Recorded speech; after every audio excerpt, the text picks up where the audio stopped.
Hi, my name is Amy Thibodeau. I'm 52 years old, gonna be 53 in May, and this is my journey. My parents were both from way up north, Allagash, Maine. They were what they considered potato pickers and loggers. They were married at a very young age. They had 3 sons, Gary, David, and Kelly. I think the youngest one was 6 months old, and then I think it was 3 and 5. And about 2 weeks before Christmas, they had a house fire. And way back then, the one fire engine house was probably 3 towns over. A log rolled out of their wood stove and caught the floor on fire. When they realized it, they both ran out of the house. They could not get to the boys' bedroom because the fire was between the 2 rooms. My dad came out, and back then it was a wooden ladder that he put up against the house to try to get the boys. And of course, the side of the house, being an old farmhouse, was just crumbling. Oh my God. They lost all 3 boys in that house fire. There was, my mom said, like 3 feet of snow on the ground at that time. All she had on was her slippers and a silk nightie. At that time, they took my mother and my father to the hospital, separated them because my dad was burnt and my mother wasn't. So my dad went to a different part of the hospital. They ended up burying the boys without my parents being there. Families took over and buried the 3 boys. So for a good 3 days, my parents didn't even see each other. So they did end up starting another family. In between that, my dad was an avid hunter, and he loved hunting. So he would go hunting with friends and family members, and he went hunting with my grandfather, my mother's father. Went hunting with him, and my dad was out in the woods and heard a shot and thought, oh, Bill must have gotten a deer or something, So as he went towards where the shot came from, he found my grandfather had committed suicide and had put the gun under his chin and had shot himself. Story has it was my grandmother was gonna leave him for a different man. So that's why he committed suicide. Then my dad was hunting and with one of his best friends and in the woods, and my dad tripped over a root of a tree and shot his best friend in the back and killed him. So this all happened before my father was even 30 years old. He lost 3 sons, he found his father-in-law, and he shot his best friend. Rumor had it about the best friend that he shot was my father ran out of town. That's why he basically left Maine and came to Connecticut. As we got older, I actually did question my mother about that, and I questioned an aunt about it, and they were like, no, he was not ran out of town. The family of this man, the wife of this man, came to our home all the time when I was a kid. Like, my family was still very close with this man's family, so they didn't hold it against him, so I don't see him being ran out of town. You'd get bits and pieces, and they would speak of my brothers. They would say the boys. Well, the boys died in the fire. Well, the boys died in the, and everything. But we really never questioned them. We knew it happened right before Christmas. So Christmas in my home was always big. We were not wealthy, but we were middle class Americans, and my mother tried to go above and beyond for us. Never really knowing why, like we were her life. Like we wanted for nothing, and we were whatever we wanted, we got. And so it was just like, we never understood it, but she was trying, I think, to make up because of the boys. As we got older, she told me one story, like the oldest son in a window of a store there, seeing a big dump truck and wanted that dump truck for Christmas.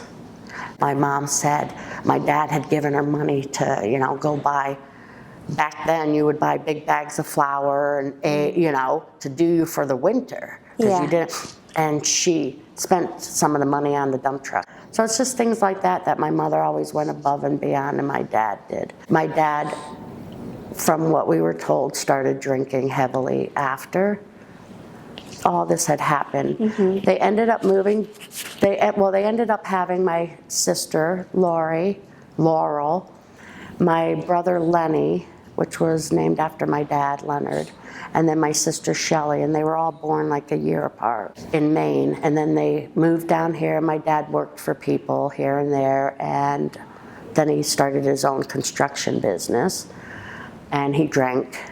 And, growing up knew he drank, but it really didn't seem to affect me at that time. I would say it really started affecting me when I was probably like 9. Okay, yeah. 9 or 10 is when I realized, wow, this is screwed up, that we're not like everybody else, because I started being aware, because he would be outside in our in our driveway, and he would scream and he would yell. Like he had dump trucks, like he would climb on the hood of these dump trucks and scream. Oh, wow. Very abusive to my mother and my brother mostly. So my mom would take off. If she could get out of the house, she would take off. And across the road from our home was like a gravel bank where my dad kept all his equipment, and my mother would go over there and hide. My dad would climb up onto a dump truck and yell for her. He would just yell her name. Arlene, I know you're out here. I'm gonna find you. Yeah, I'll kill you. As I got older and things like that would happen, and I was going to school, the neighbors heard it. So my friends heard it. So it was like, and it happened to be the bus stop was in front of our house, because we had the big dirt turnaround that the bus could turn around. And it would be like, well, I heard your dad last night, so it was just like, yeah. It was very, very, and he just got worse and worse and worse. My mother's house, for all I remember, my mom was a house cleaner. So she would clean other people's homes. Most of the time she was home when I would get home from school. My dad's business was ran out of the house, so he was always in and out of the home. My oldest sister, Lori, ended up getting pregnant when she was, I think, 16. And she had her son, Christopher, and I was 11.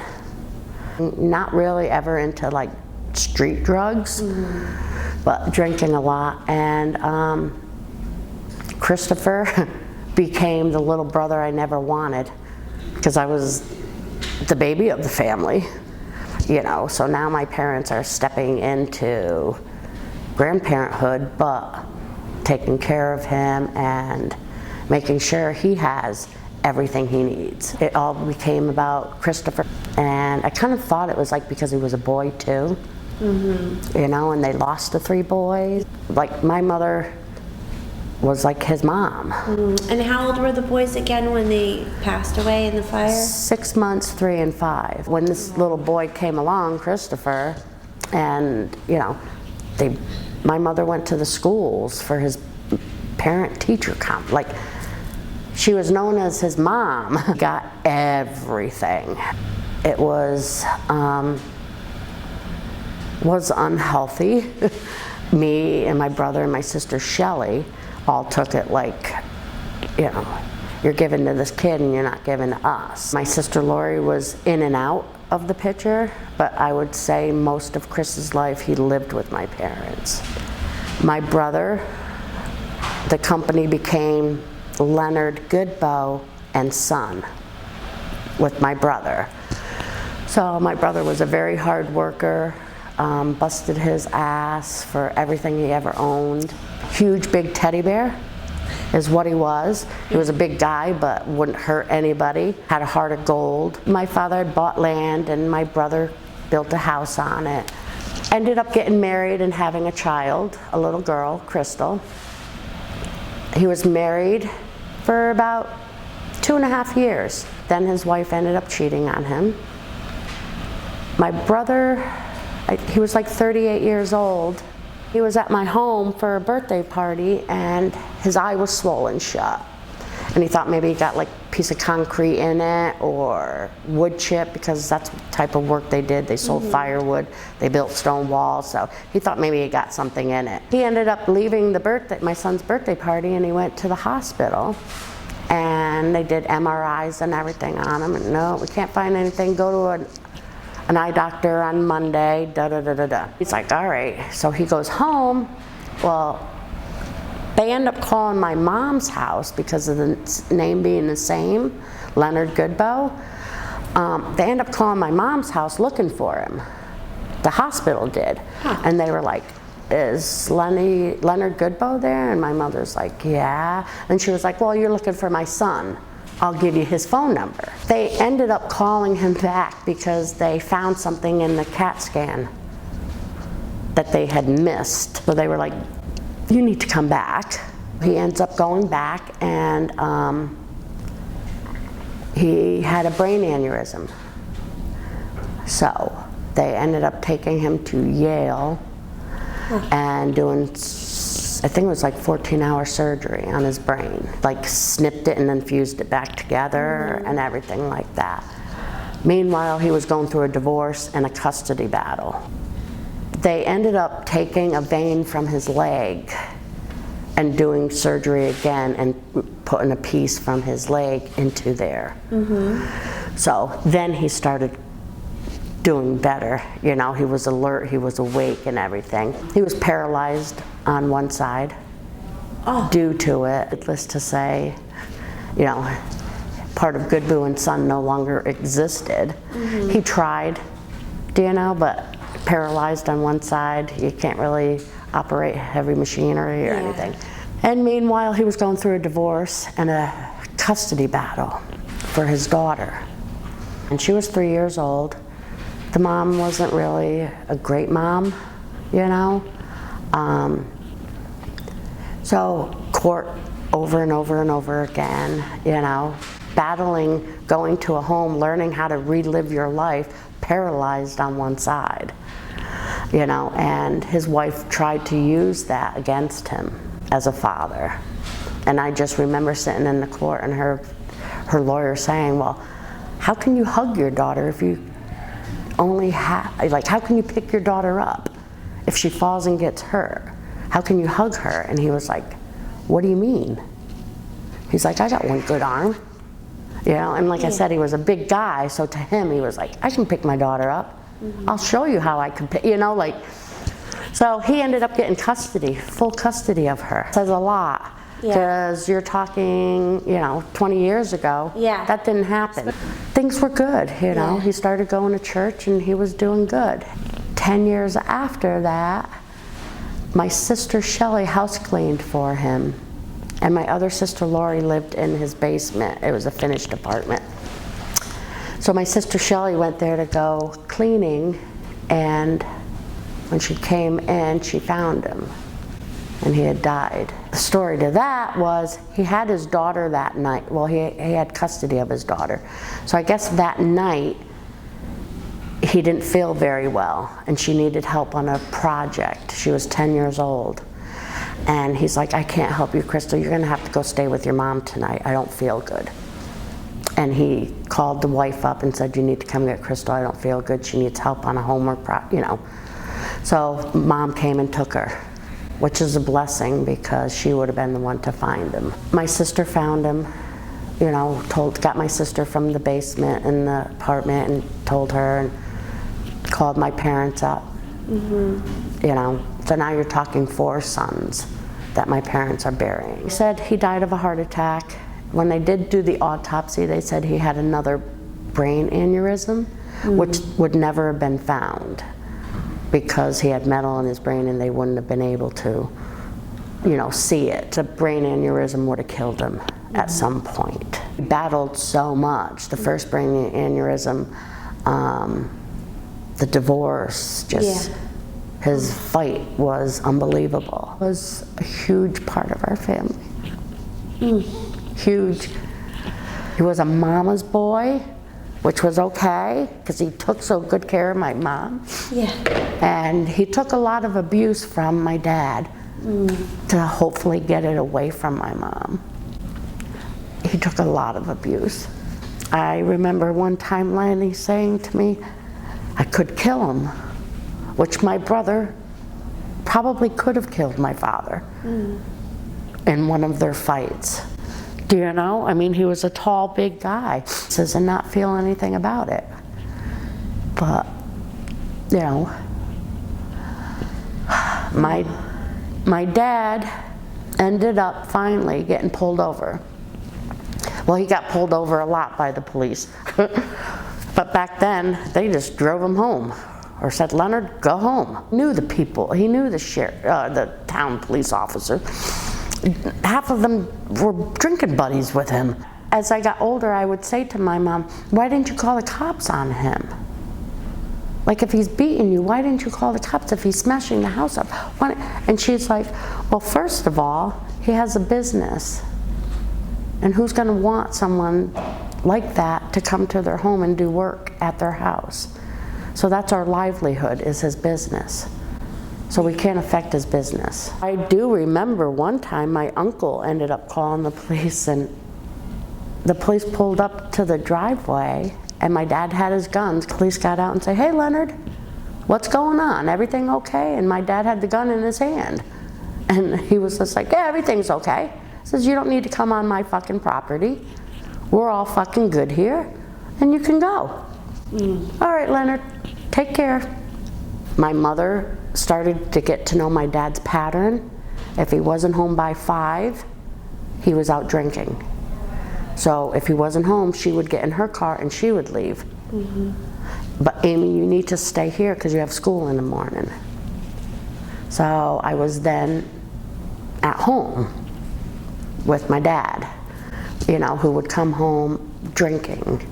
So I'm the one that would have to deal with him. Everybody else was out of the house. He wasn't physically abusive to me or it was mental, because I'm gonna kill your mother when she gets home. Your mother's nothing but a fucking whore. I will kill her. That type of thing. I would have to sit there and listen to him. And I would be like, I just want to go to bed. I just want to go to bed. I just want to go to bed.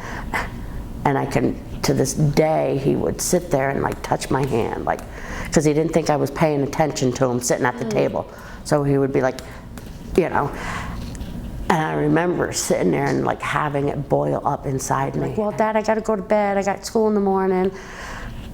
And I would go down, and back then you had the big stereos, the record player and everything. And I remember I had big headphones with the wire that you would plug in. Yeah. And I would put that on and turn the radio on and go to bed. That's how I dealt with it. Yeah. Wake up in the morning and be like, okay, I'm gonna walk out of this bedroom. I don't know if something's busted, something's broke. He was good at lighting the garbage can on fire. I'll burn this fucking house down, and he would Oh my God. light the garbage can on fire. So when I would walk out, I don't know what to expect. I don't know if my mother made it home. That was, you know, my life. There were times where my mom wouldn't have left, so she was still home. Yeah. And those were the times where I'd be like lying in bed and finally fall asleep and wake up in the morning and be like, is she dead? I have to go out there. My mom had a scream.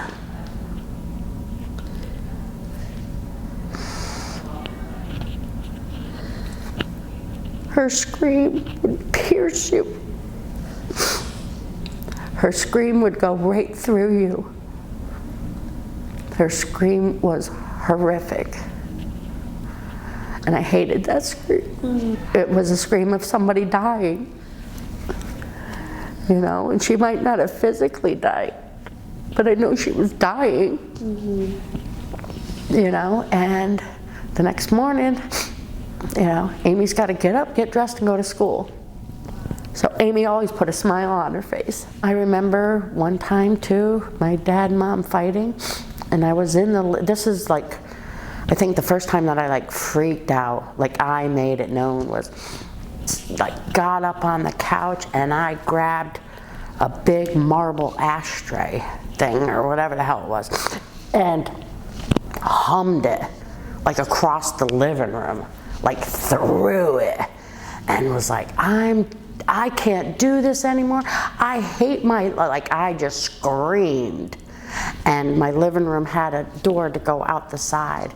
And I remember just running out that door, and I ran up the road to a neighbor's where my oldest sister Lori was. And they just took me in and were like, oh, come on in. They knew my family. They knew what I was, you know.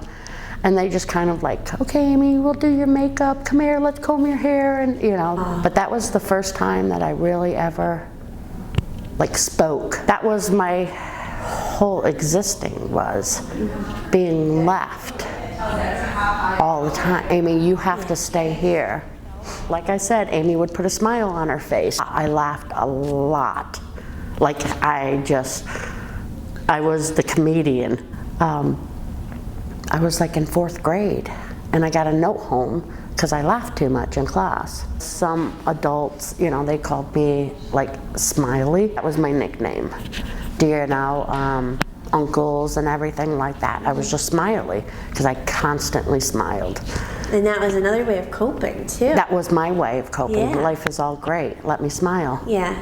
Do you know? Yeah, life is awesome. Are you kidding me? Yeah, I'll make jokes and I'll laugh with you. Yeah. And I made so many people laugh.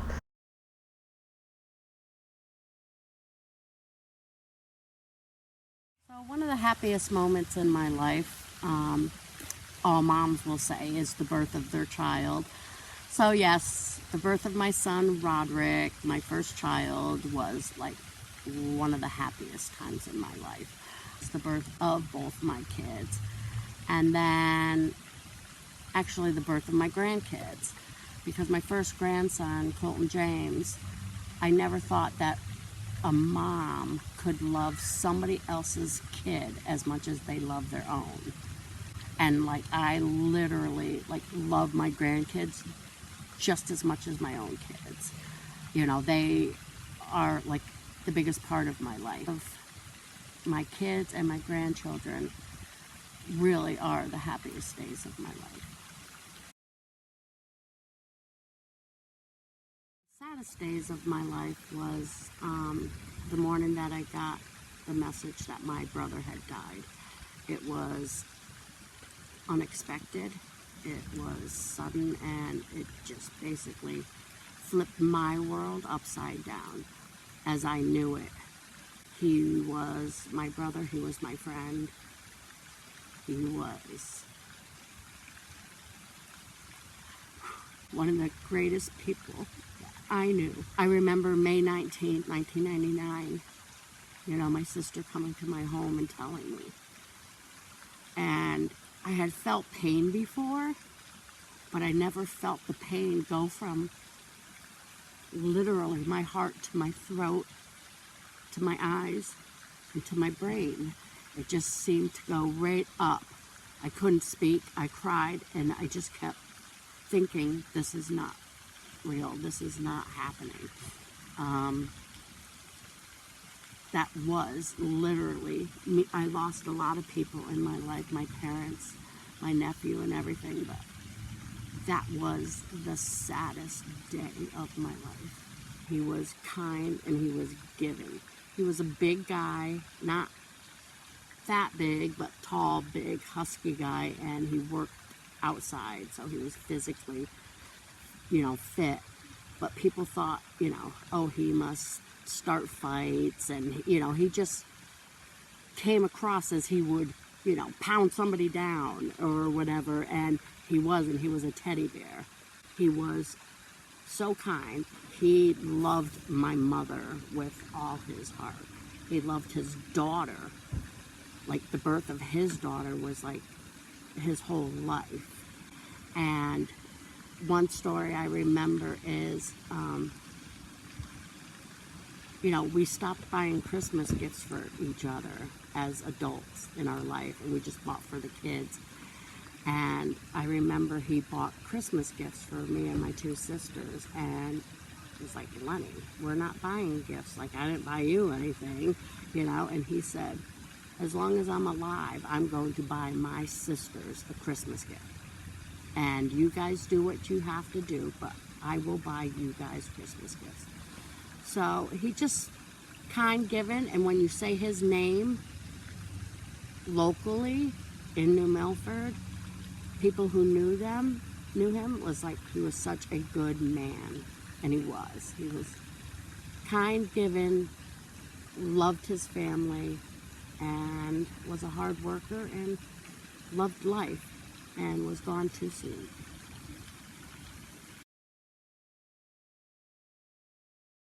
The kindest people that I have met in my lifetime is a gentleman named Armando. I worked with him many years ago at a store in Brookfield, Connecticut. And I had just started at the store when my brother suddenly passed away. And it was devastating. And I remember at my brother's service standing in a line with like 400 people that were coming through those doors. And I looked across the room and there was Armando. And like I said, I had just started working there, and it was like, wow, that guy like took time out of his life, his day, to come and, show his, kindness towards me and my family. And that was in May. And then we did a Secret Santa at my work in December. And the woman that drew my name for Secret Santa gave me books on how to grieve when you lost someone. And we all kind of thought, like, okay, this is not really an appropriate gift to give for a Secret Santa, but she did mean well. And she wrote her name in the book, so I knew it was from her. So I know it came from the heart, but it was like not what I was expecting to open up in the break room was books about death. So I went upstairs into the warehouse where I worked with Armando and everything, and he was like, so Amy, what did you get? What did you get? And I told him, and he was like, oh, okay, all right. Well, she meant well, and I said, oh yes, absolutely. I'm not offended by it or anything. It just took me back. I expected to open up, bath soap or something.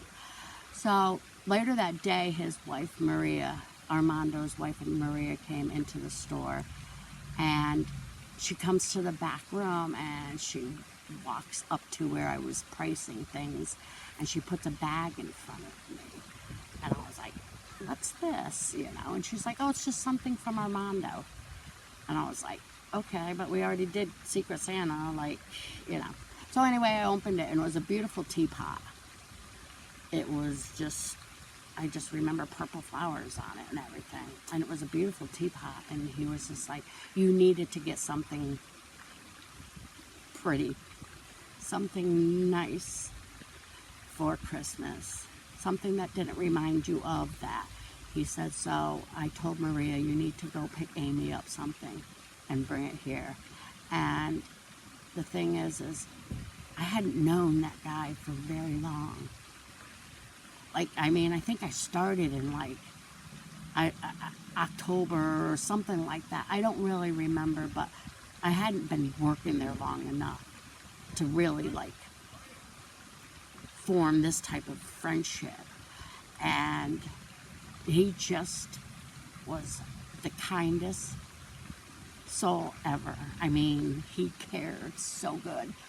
And his wife and I became friends and everything. Unfortunately, he passed several years ago of cancer, which I still speak to his wife and everything like that. But he was just a very kind person. And I thought, wow, he took time out of his life. He took time out of his wife's life to make my day. And not too many people do that.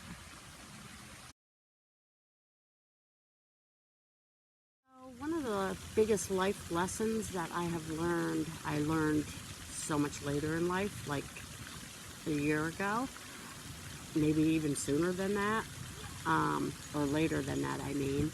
I started therapy over a year ago with a wonderful lady, Lena, and I just stumbled upon her, and another woman that she works with, Jeannie Street, and I learned. I always was against kids that would say, well, I'm this way because of my parents. And they would blame their parents for how they reacted or acted as an adult. And I would be like, no, you chose to do that. You chose to do this. And my sisters would be one of the biggest culprits of that and say, well, I'm this way because of dad. I'm this way because of mom. And I was like, no, you're an adult now. Don't blame these people. And I learned they are the reason I am what I am. They did create me. So all my choices, good, bad, or otherwise, was because of them. So when I did make a bad choice, it was my parents' fault. They raised me. And thank God, somewhere in that raising, I actually got like a conscience, so then I could choose not to do the wrong things.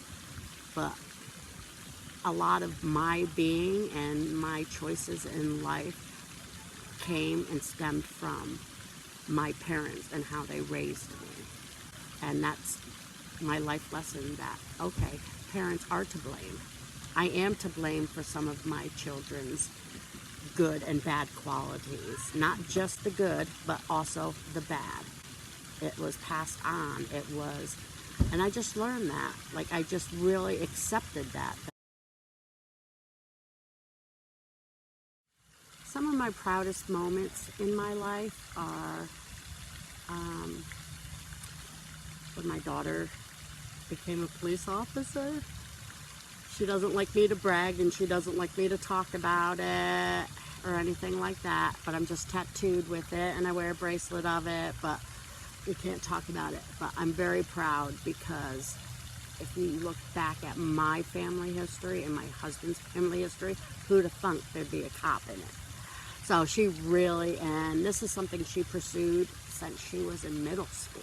She always said, I'm going to be a detective, I'm going to be a police officer. You know, and back then it's like, yeah, okay, you know, you want to be a ballerina too, you know, but she stuck with it. And I'm very, very, very proud of her. And I'm proud of my son in many other ways. I'm proud of how he is as a father and the love that he has for his kids.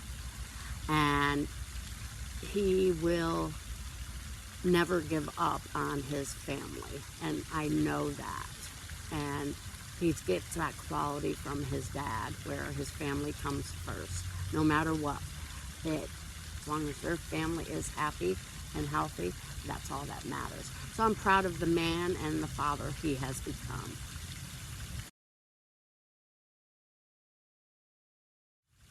Me, I'm just proud right now of being able to do this. I've always wanted to write my story, tell my story, and never thought I would do it or could do it. For me to open up and tell my truth, my story, where I've come from, used to be an embarrassment, but I'm not embarrassed anymore. I'm just proud of who I have become. For what a regret is, I don't regret anything in my life. I know it sounds crazy, but, you know, if I didn't do it or live it, it wouldn't be my life. So I honestly don't regret anything. I don't regret anything I did in high school. I don't regret anything I've done in my life because it has made me who I am. It is my life story. And if I had regret, then it shouldn't have happened. And I don't think that anything in my life shouldn't have happened. It all happened for a reason. So I have no regrets. I put my head on my pillow at night and I sleep good. My opinion on religion is I don't have any. I don't judge people. I question what there is after this life. Funny story is my family was raised Baptist, and everybody in my family was baptized except me. And I'm the only one in my family that questions God, questions the afterlife, questions everything. I believe there is something out there that guides me. What it is, I don't know. I'm going to say it's my family, my angels. I can't say it's God because I'm not there. And I wonder if it has to do because I wasn't baptized. Like, did I not get that? Like, I don't know. Maybe you have to be baptized. And I was told not too long ago after my mom died that, Amy, you need to go to church and you need to get baptized if you ever want to go and see mom and dad and my brother again. And that is the part of religion that I don't agree with. I don't have to die to be with my brother and my mom and my dad. They're with me today. They're with me right now. So for me to be baptized so I can be with them, I don't agree with that because I'm with them now. They're with me now. So you'll notice in the last part of the video, I had taken my glasses off because the sun was making a glare on it. So we moved, and when I took my glasses off, I was told, well, you have beautiful eyes. And it made me think about a poem that I had wrote for my dad about his life. And I got my blue eyes from my dad. So I want to read that poem that I had written for my dad.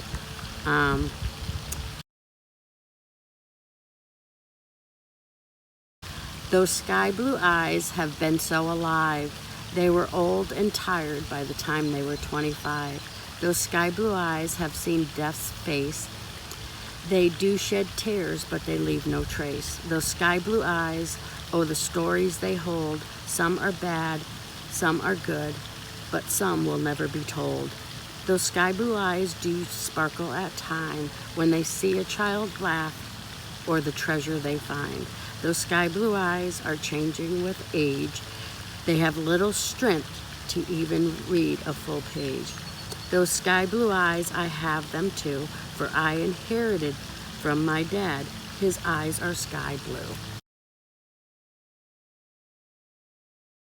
So if I was asked what my future holds, I would hope that it holds at least another 53 years, because I would love to see my great-grandkids. I hope quietness, peacefulness when I retire, good health, be able to retire with my husband and spend time with him and my kids. Just live a nice, peaceful, quiet life from here out. My parents never had golden years in their marriage, in their life, and I really want to reach those golden years and be able to enjoy life and enjoy my family. If there's any wisdom that I could leave my grandkids, my kids, my family, my great-grandkids, it would be to live life without any regrets and to explore everything that is out there for you to explore. Don't let anything hold you back. I've learned a saying over the past year: live your truth. Live your life. Don't be embarrassed of it. Don't be ashamed of it. It is who you are. And I would just really like them to know that things can change. You don't have to live in the past. You can change the past with the future.